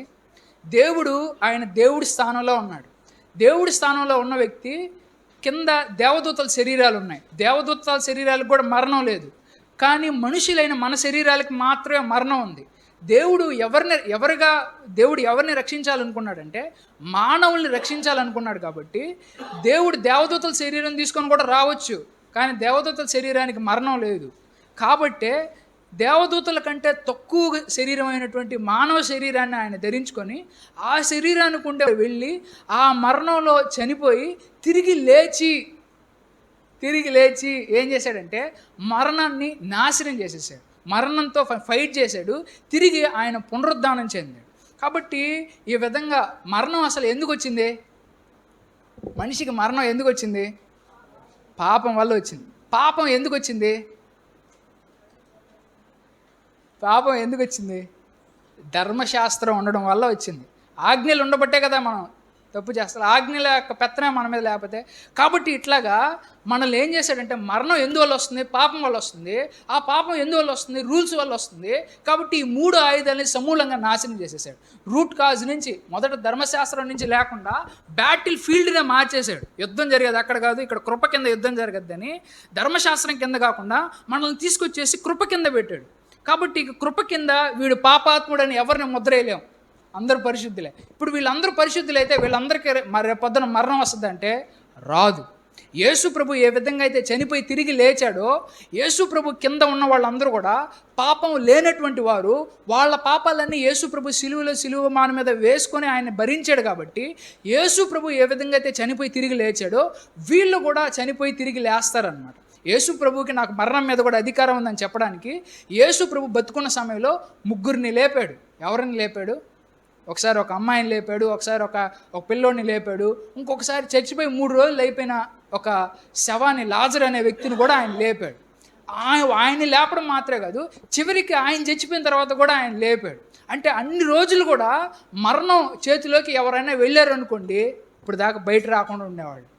కానీ యేసు ప్రభు ఆయన దేవుడు ఆయన శక్తి ద్వారా ఏం చేశాడంటే మరణపు ముళ్ళుని విరిచేశాడు. ఇన్ని రోజులు మరణం విజయం సాధిస్తూ ఉంది మనిషి మీద. కానీ ఈ రోజు నుంచి అప్పటి నుంచి మనుషులు ఏం మాట్లాడారంటే క్రైస్తవులు, ఓ మరణమా నీ విజయం ఎక్కడా? ఇన్ని రోజులు మా మనిషితో పోరాడి నువ్వే గెలుస్తూ ఉన్నావు, ఈరోజు యేసు ప్రభుతో పోరాడి ఎందుకు గెలవలేకపోయావు అని చెప్పి మనుషులు మాట్లాడుతూ ఉన్నారు. చూడండి ఆ మాట చదువుతాను. హెబ్రీలు రాసిన పత్రిక 2:14-15 వచనంలో ఈ విధంగా ఉంటుంది. ఈ పిల్లలు రక్త మాంసాలు కలిగి ఉన్నారు కాబట్టి, అంటే మనకు రక్తం ఉంది, మాంసం ఉంది, మానవ శరీరం గురించి చెప్తున్నారు. కాబట్టి తన మరణం ద్వారా మరణంపై అధికారం గలవాడైన అపవాది అధికారాన్ని, మరణం మీద ఎవరికి అధికారం ఉందంట? మరణం మీద ఎవరికి అధికారం ఉందంటే సాతానికి అధికారం ఉంది. కాబట్టి సాతాను దగ్గర ఉండే ఈ 3వ ఆయుధం మరణాన్ని కూడా ఏం చేశాడంటే ఇటే అని చెప్పి ఆ మరణాన్ని కూడా తీసేసుకొని మరణానికి పాతాళానికి తాళపు చెవులు ఆయన దగ్గర పెట్టేసుకున్నాడు. ఎవరి దగ్గర పెట్టేసుకున్నాడు? ప్రకటన గ్రంథంలో ఉంటుంది. పాతాళానికన్నా సరే మరణానికి తాళపు చెవులు తీసుకొని యేసు ప్రభు ఆయన దగ్గర పెట్టేసుకున్నాడంట. కాబట్టి ఇప్పుడు మరణం మీదన్నా సరే పాతాళం మీదన్నా సరే అధికారం ఎవరికి ఉంటుంది? సాతానుకు ఉంటుందా? దేవుడికి ఉంటుందా? యేసు ప్రభువుకు ఉంటుంది. కానీ అప్పటి వరకు ఎవరి దగ్గర ఉండింది? సాతాను దగ్గర ఉండింది. కాబట్టి సాతాన్ని ఈ లోకాధికారి అని చెప్పి దేవుడు చెప్పేవాడు. కానీ సిలువలో సాతాన్ని జయించడం ద్వారా మరణంపై అధికారం గలవాడైన అపవాది అధికారాన్ని విరగొట్టడానికి, మరణ భయంతో దాస్యంలో ఉంచబడిన వారిని విడిపించడానికి ఆయన కూడా మానవ రూపంలో పాలుబంపులు పంచుకున్నాడు. కాబట్టి ఈ విధంగా మనిషికి వచ్చి 3వ ఆయుధం, చివరి ఆయుధం ఏంటంటే ఈ మరణం ద్వారా దేవుడు పోరాడి ఈ విధంగా ఇచ్చాడు. అప్పటి నుంచి క్రైస్తవులందరిలో కూడా ఒక భయం పోయింది. యేసు ప్రభు ఏ విధంగా అయితే తిరిగి లేచాడో మనందరం కూడా తిరిగి లేస్తాము అనేటువంటి ఆశ అందరిలో కూడా కరిగింది. అప్పటి నుంచి వాళ్ళు ఆలోచించేటువంటి ఆలోచన మారిపోయిందనమాట. ఆ తర్వాత యేసు ప్రభు శిష్యులను కూడా వాళ్ళను కూడా చంపడానికి ప్రయత్నం చేశారు. కానీ వాళ్ళు చంపతానంటే భయపడలా. వీళ్ళు సువార్త ప్రకటిస్తున్నారని చెప్పి అక్కడ ఉండేటువంటి గవర్నమెంట్ వాళ్ళని చంపాలనుకుంటున్నా వీళ్ళు ప్రాణం పోద్దేమో అనే భయంతో. అప్పటిదాకా వాతావరణం ఎట్టుండింది, చావు గురించి మాట్లాడబాకరా నాయన అని భయపడేటువంటి వాళ్ళ చేత చావు గురించి ఉత్సాహంగా పాటలు పాడే విధంగా చేస్తుంది. క్రైస్తవత్వంలోనే చూడండి, మామూలుగా బయట చావు గురించి పాటలన్నీ చాలా డల్గా ఉంటాయి, చాలా నార్మల్గా ఉంటాయి. క్రైస్తవత్వంలో ఎవరైనా చచ్చిపోయినప్పుడు పాడే పాటలు చాలా హుషారుగా ఉంటాయి. ఎందుకు హుషారుగా ఉంటాయి? ఎందుకనంటే ఇక్కడ క్రైస్తవులకి చావు అనేది ఒక విజయం. చావు అనేది వాళ్ళని బంధించి ఉంచలేదు. యేసు ప్రభు ఏ విధంగా అయితే చెరిపోయి తిరిగి లేచాడో అట్లా ఆ విధంగా వీళ్ళు కూడా తిరిగి లేస్తారు, దేవుడి దగ్గరికి వెళ్ళాడు అని. మామూలుగా చావు అనేది చచ్చిపోయిన తర్వాత ఎక్కడికి వెళ్తామనే డౌట్ ఉంటుంది. చచ్చిపోయిన తర్వాత ఇంకొక డౌట్ ఉంటుంది, ఏంటంటే చచ్చిపోయిన తర్వాత నిజంగా మనం దేవుడి దగ్గరికి వెళ్తామా లేదా అనే ఒక డౌట్ ఉంటుంది కొంతమందికి. కానీ క్రైస్తవులైనటువంటి వాళ్ళకి ఆ డౌట్ ఉంటుందా? ఆ డౌట్ ఉండదు. వాళ్ళు చచ్చిపోయిన తర్వాత ఖచ్చితంగా మేము దేవుడి దగ్గరికి వెళ్తాము అని వాళ్ళు ఖచ్చితంగా చెప్పగలరు, క్రైస్తవులైనటువంటి వాళ్ళు. కాబట్టి మామూలుగా బయట ఉండేటువంటి వాళ్ళకైతే చచ్చిపోయిన తర్వాత ఏమవుద్దో తెలియదు, అదొక భయంతో ఉంటారు. రెండోది, చచ్చిపోయిన తర్వాత తీర్పు తీరుస్తారేమో. తీర్పు తీర్చడం అంటే ఏంటి? అరే నువ్వు తప్పు చేసావురా, నువ్వు ఇది మంచి పని చేసావురా, నీకు ఎంత శిక్ష వస్తుందిరా అని తీర్పు ఉంటుంది. కానీ క్రైస్తవులైనటువంటి వాళ్ళకి తీర్పు ఉంటుందా? క్రైస్తవులైనటువంటి వాళ్ళకి అసలు తీర్పు ఏమి ఉండదు. ఎందుకని? అసలు రూల్సే లేవు కదా. రూల్సే లేనప్పుడు మళ్ళీ తీర్పు ఎక్కడ ఉంటుంది? వీళ్ళు కృప కింద ఉన్నారు కాబట్టి వీళ్ళు చచ్చిపోయిన తర్వాత డైరెక్ట్గా వీళ్ళకి ఒక జడ్జిమెంట్ అని, వీళ్ళకి తీర్పు అని ఇవన్నీ ఉండవు. డైరెక్ట్గా దేవుని దగ్గరికి వెళ్ళిపోతారు. కాబట్టి ఈ విధంగా మరణం యొక్క భయం ఏదైతే ఉందో, చచ్చిపోయిన తర్వాత దేవుడు ఎట్ ఫీల్ అవ్వాలి ఏందో అని ఈ భయం అంతా లేకుండా దేవుడు ఏం చేశాడంటే మరణం యొక్క భయాన్ని తీసివేశాడు. కాబట్టి అప్పటి నుంచి యేసుప్రభు శిష్యులు కూడా వాళ్ళని కూడా చంపుతామన్నప్పుడు వాళ్ళు చావడానికి కూడా తెగించలేదు. ఎందుకని? చచ్చిపోవడానికి కూడా ముందుకు వచ్చారు. ఆ తర్వాత నుంచి ఈ మిషనరీలు వాళ్ళందరూ కూడా ఏం చేశారంటే, ఎవరన్నా సరే చావు రోగం వచ్చిందనుకోండి, భయంకరమైన వైరస్ అటు వచ్చిందనుకోండి, వాళ్ళ దగ్గరని ఎవరు అసలు ముట్టుకోరు. కానీ క్రైస్తవ మిషనరీలు వీళ్ళు వచ్చి ఏం చేశారంటే, ఆ చావు రోగం వచ్చినటువంటి వాళ్ళనన్నా సరే, భయంకరమైన వైరస్ వచ్చినటువంటి వాళ్ళనన్నా సరే, వాళ్ళ దగ్గరికి వెళ్ళి వీళ్ళు పరిచర్య చేశారు. ఎందుకు చేశారు? వీళ్ళకి చావు భయం పోయింది. ఏం పోయింది? ఆ చావు ఏదో ఒకటి చేస్తుంది అనే భయం పోయింది. ఎందుకని? ఒకవేళ నిజంగానే ఆ వైరస్ మాకు కూడా తగిలి చచ్చిపోయామనుకో ఇబ్బంది లేదు. ఎందుకని? యేసు ప్రభు ఏ విధంగా అయితే మరణాన్ని జయించాడో మేము కూడా ఆ విధంగా మరణాన్ని జయిస్తాం అని వీళ్ళకి ధైర్యం ఉంది. కాబట్టి అందరిలాగా భయపడకుండా వీళ్ళు ముందుకెళ్ళారనమాట. ఇట్లా న్యాయం వైపు నిలబడేటప్పుడన్నా సరే, ఎవరైనా సరే న్యాయం కోసం పోరాటం చేస్తున్నాడు, సత్యం కోసం పోరాటం చేస్తున్నాడంటే, రే నీ అంతు చూస్తా, ప్రాణం తీస్తా అని అన్నారు అనుకోండి, వెనక్కి అడిగేస్తాడా ఏడా?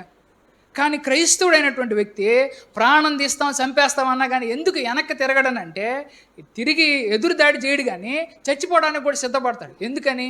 మనిషికి మరణం అనేటువంటి భయమే లేదనమాట. ఇది ఎవరి వల్ల వచ్చింది? యేసు ప్రభు వల్ల వచ్చింది. ఈ విధంగా యేసు ప్రభు మనుషుల్లో మామూలుగా సాధారణమైనటువంటి వాళ్ళకి అమ్మ వయసు అయిపోతూ ఉంది, అనారోగ్యం, నిరాశలో ఉంటారు. అంటే రోజు రోజుకి వయసు అయిపోతూ ఉందని, చావు దగ్గర పడుతుందని చెప్పి భయపడతా ఉంటారు. కానీ క్రైస్తవులైనటువంటి వాళ్ళు ఎట్లా ఉంటారంటే, వయసు జరిగే కొద్దీ మా దేవుడి దగ్గరికి వెళ్ళిపోయే సమయం వచ్చిందయ్యా అని సంతోషంగా ఉంటారు. ఎక్కడి నుంచి వచ్చింది వాళ్ళకి ధైర్యం? అన్ని రోజులు ఆ మరణ భయం చేత సాతానుడు పీడించుకొని తినేవాడు. వీళ్ళని ఎందుకని పీడించుకొని తినలేకపోతున్నాడు అంటే, వీళ్ళు క్రీస్తు రక్తం ద్వారా కడగబడిన వాళ్ళు, ఆ మరణం యొక్క భయం లేనటువంటి వాళ్ళు. కాబట్టి యేసు ప్రభు బైబిల్లో పౌలు అనే వ్యక్తి ఉన్నాడు. ఆయన ఏమన్నాడంటే, బ్రతుకుటకైతే క్రీస్తే, చావు అయితే మేలు. ఎందుకని? దేవుడి దగ్గరికి వెళ్ళిపోతాను. బ్రతకమంటే భూమి మీద క్రీస్తు కోసం బతుకుతాను, చంపేసిన మేలే. ఎందుకని? ఆ దేవుడి దగ్గరికి వెళ్ళిపోతాను. కాబట్టి వృద్ధాప్యం వస్తుందంటే క్రైస్తవులకి అది అమ్మా ఏందో ఏమైపోద్దాం అనే భయంతో కాదు, వాళ్ళు దేవుడి దగ్గరికి వెళ్ళిపోతాం, ఏదో రోజు దేవుడి దగ్గరికి వెళ్ళిపోతాం కదా అనే ఆనందంలో ఉంటారు. అంటే ఈ మరణం అనేది అన్ని రోజులు మనుషుల్ని ఆడించుకొని తినేది ఈరోజు అసలు మరణాన్ని పట్టించుకోని విధంగా చేసేస్తుంది అనమాట. మరణం అంటేనే మాట్లాడడానికి భయపడేవాళ్ళు ఈరోజు మరణం గురించి పబ్లిక్గా దాని గురించి ఏదో నిజాయితీగా చెప్పడానికి కూడా మాట్లాడే విధంగా ఎవరు చేశారనంటే, సిలువలో దేవుడు చేసినటువంటి కార్యం ద్వారానే ఇది జరిగింది. కాబట్టి ఒక వచనం చదువుతున్నాను చూడండి. హోషియా 13వ అధ్యాయం 14వ వచనంలో దేవుడు ఇవన్నీ కూడా ఎప్పుడో చెప్పాడు. యేసు ప్రభు వచ్చిన తర్వాత వాక్యాలు కాదు ఇవి. యేసు ప్రభు రాకముందే అనేక సంవత్సరాల ముందు ఆయన చెప్పిన మాటలు ఇవి. నేను వాళ్లను సమాధి నుండి కాపాడుతాను. ఎక్కడి నుంచి కాపాడుతాడంట? సమాధి నుండి కాపాడుతాను. నేను వాళ్ళని మృత్యు ముఖం నుండి కాపాడుతాను. మరణమా నీ వ్యాధులు ఎక్కడున్నాయి, సమాధి నీ శక్తి ఎక్కడా. కాబట్టి ఆ విధంగా మరణం నుంచి వాళ్ళందరినీ కూడా రక్షిస్తారు ఎవరైతే యేసు ప్రభువులో ఉంటారో. కాబట్టి వాళ్ళకి మరణ భయం అనేటువంటిది ఉండదు. చివరికి ఏం చేస్తారంటే ఒకరోజు చూడండి, ప్రకటన 20:14 అప్పుడు మరణం, పాతాళం అగ్నిగుండంలో పడవేయబడ్డాయి. ఈ అగ్నిగుండమే రెండవ మరణం. ఇప్పుడు ఇది దేనికి మరణం వచ్చిందంటే మరణానికే మరణం వచ్చింది. దేనికి మరణం వచ్చింది? చావుకే చావు వచ్చింది. కాబట్టి చివరికి దేవుడు దేన్ని చంపేస్తాడంటే ఉంటుంది, చివరిలో దేవుడు దేన్ని చంపేస్తాడంటే ఈ చావును కూడా చంపేస్తాడంట. కాబట్టి అప్పుడు ఆ మాట అంటున్నాడు, మరణము పాతాళము, నరకం అని చెప్తున్నాం కదా, ఈ పాతాళాన్ని అన్నా సరే ఈ మరణాన్ని అన్నా సరే తీసుకెళ్ళి ఆ అగ్నిగుండంలో పడేస్తాను. కాబట్టి ఇక మరణం అనేటువంటిదే ఉండదు. మరణిస్తామనేటువంటి భయము, మరణిస్తామనే ఆలోచన, ఇక యేసు ప్రభు తిరిగి వచ్చి ఆ నూతన సృష్టి చేసినప్పుడు ఇక మరణ భయం అనేటువంటిదే ఉండదు. ఒక కొత్త సృష్టి దేవుడు చేస్తాడని చెప్పి ఆయన చెప్పాడు అన్నమాట. కాబట్టి ఇట్లా దేవుడు ఈ 3 విషయాలని కూడా, ఏ 3 విషయాలని, సాతానుకు ఉండే 3 ఆయుధాలని. మొట్టమొదటి ఆయుధం ఏంటి? మనలో ధర్మశాస్త్రానికి వ్యతిరేకంగా పాపం చేస్తున్నాం కాబట్టి ధర్మశాస్త్రం మన మీద పెత్తనం చేయకుండా, ఆ రూల్స్ మన మీద పెత్తనం చేయకుండా, ఆ ధర్మశాస్త్రం మీద కాకుండా మనల్ని కృప కింద తీసుకొచ్చాడు. రెండోది, పాపం మనల్ని ఈడ్చుకొని తీసుకెళ్తుంది కాబట్టి పాపం నుంచి బయటపడే పరిశుద్ధాత్మ దేవుని యొక్క శక్తినిచ్చాడు. మూడోది, మరణం మనల్ని భయపెడుతుంది కాబట్టి యేసు ప్రభు కూడా చనిపోయి తిరిగి లేచి ఆయన యొక్క పునరుద్ధాన శక్తిని, పునరుద్ధానం అంటే అర్థం ఏంటంటే మామూలుగా హాస్పిటల్లో హార్ట్ అటాక్ వచ్చిన వాళ్ళు కూడా చనిపోతారు, చనిపోయిన ఒక గంటకు మళ్ళీ లేస్తారు. దాన్ని పునరుద్ధానం అనరు, మళ్ళీ చచ్చిపోయి తిరిగి లేవడం అంటారు. పునరుద్ధానం అంటే అర్థం ఏంటంటే చచ్చిపోవడం, తిరిగి లేవడం, ఇక మళ్ళీ చచ్చిపోవడం అనేటువంటిది ఉండదు. దాన్ని పునరుద్ధానం అంటారు. కాబట్టి యేసు ప్రభు తిరిగి లేచాడు కాబట్టి ఆ పరిశుద్ధాత్మ దేవుడే మనలో కూడా ఉన్నాడు కాబట్టి మనల్ని కూడా యేసు ప్రభు ఏ విధంగా అయితే చనిపోయి తిరిగి లేచాడో మనం కూడా చనిపోయి తిరిగి లేస్తామనేటువంటి నిశ్చయత అది మనకు ఉంటుందనే విషయాన్ని జ్ఞాపకం చేసుకోవాలి. ఇట్లా మనిషి పాపం యొక్క శక్తి ఆ వ్యక్తి మీద ఉండదు. ధర్మశాస్త్రం ప్రకారం నువ్వు పాపాత్ముడు అని ధర్మశాస్త్రం కూడా మన మీద ఏలెత్తి చూపించలేదు కాబట్టి మనలో గిల్టీ ఫీలింగ్ అనేదే రాదు. మరణం కూడా రేపొద్దున నా దగ్గరకు వస్తావరా అని మరణం కూడా మనల్ని భయపెట్టలేదు. ఎందుకంటే యేసు ప్రభు శక్తి మన మీద ఉంటుంది. కాబట్టి ఇప్పుడు దేవుడు ఏం చేశాడనంటే చూడండి, సాతాన్ని పూర్తిగా చంపలేదు. ఏం చేయలేదు?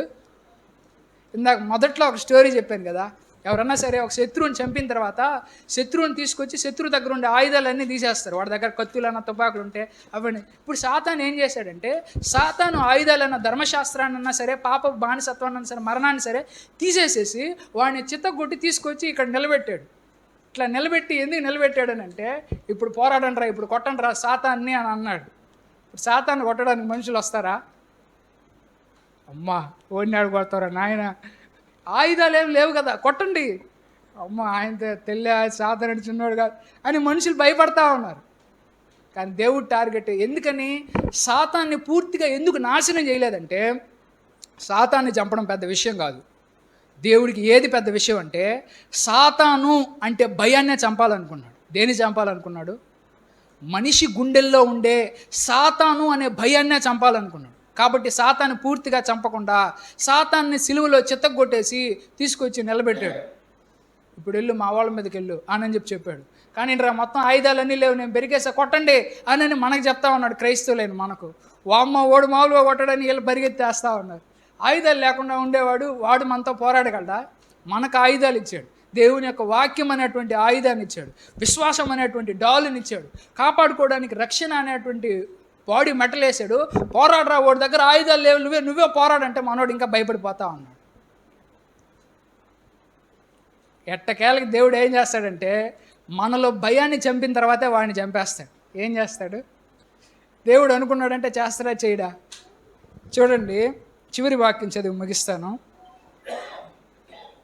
రోమా 16:20 సమాధానకర్త అయిన దేవుడు త్వరలో సాతానును మీ కాళ్ళ కింద చితక దొక్కిస్తాడు. మన ప్రభు అయిన యేసుక్రీస్తు కృప మీకు తోడైండును గాక. కాబట్టి ఆల్రెడీ మన ముందున్న వాళ్ళు చాలామంది సాతాన్ని ఆల్రెడీ చితగొట్టారు, వాళ్ళ కాళ్ళ కింద చితగొట్టారు. అయితే ఇప్పుడు ప్రస్తుతం మనం కూడా చితగొట్టాలి సాతాన్ని. సాతాను శక్తి మనల్ని ఏం చేయలేదు, సాతాను యొక్క శోధన మన మీద ఏమాత్రం ప్రభావితం చూపించలేదని సాతాను శోధించినప్పుడు ఆ సాతాను శోధనలో మనం నిలబడగలిగితే మనం విజయం సాధించినట్లే.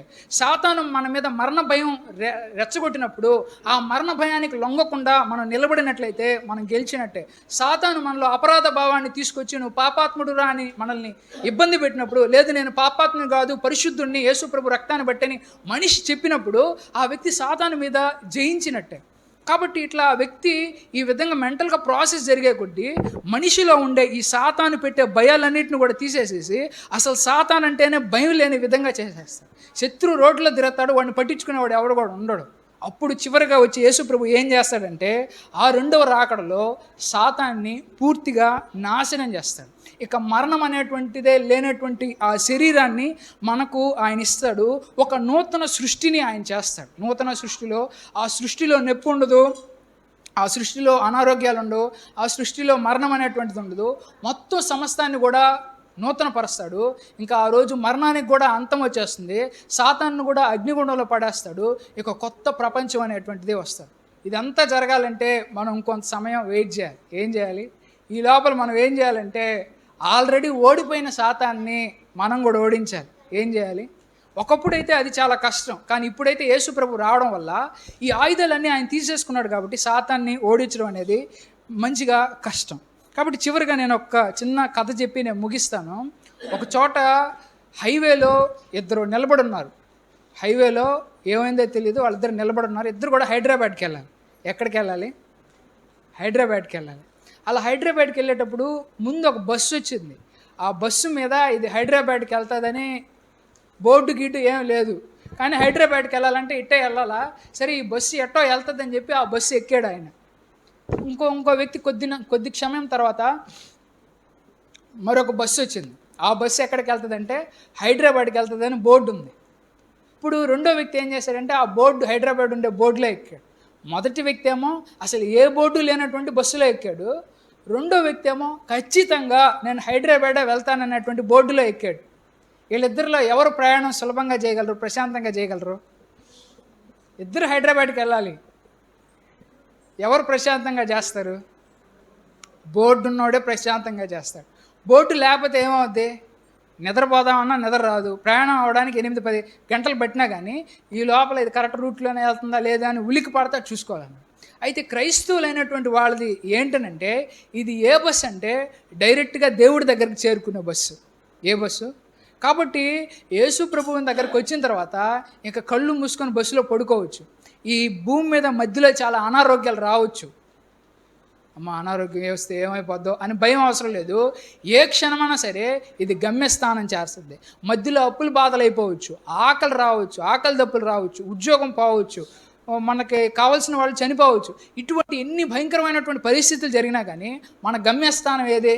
హైదరాబాద్ చేరడం అనేది మన గమ్యస్థానం. ఎట్లాగో పరలోకం చేరాలి అనే మన గమ్యస్థానం ఎప్పటికీ కూడా ఉండదు. అంతకుముందు చెప్పాను కదా, మరణం ఏం చేసిందంటే అంతకుముందు ఎవరన్నా సరే చచ్చిపోయిన తర్వాత చాలా బాధపడేవాళ్ళు.